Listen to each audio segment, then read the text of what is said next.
9/11 will forever be marked down as one of the most tragic events in the history of the U.S. Because of this, President Bush set up the Department of Homeland Security that worked towards protecting our nation from future terrorist attacks. Obama has enforced our homeland security by using something called Predator drones overseas. Predator drones are unmanned drones used to seek and destroy suspected terrorists in the Middle East. There's only one problem. The use of these drones are causing unnecessary death and injury to innocent people.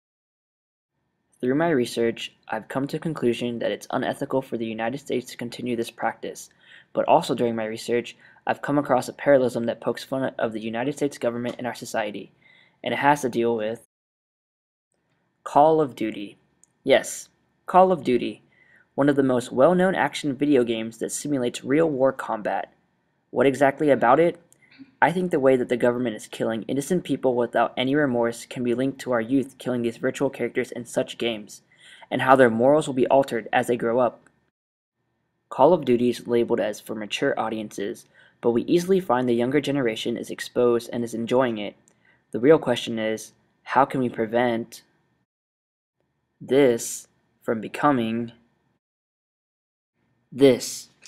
When and how will the younger generation know what is right from wrong when they are capable of imitating our US military force in Call of Duty and other video games?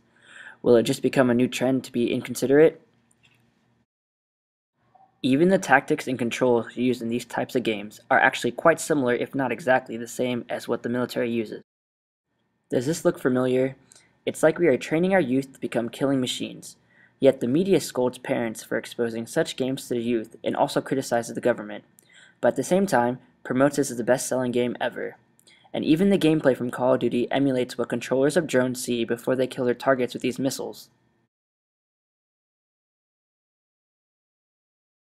After doing my research, I know there has to be a more conventional and less destructive way of killing these terrorists. Is it worth the cost of killing these terrorists if women and children are being brutally injured and potentially even killed in the process? So, in the end, we need to stop this before our youth becomes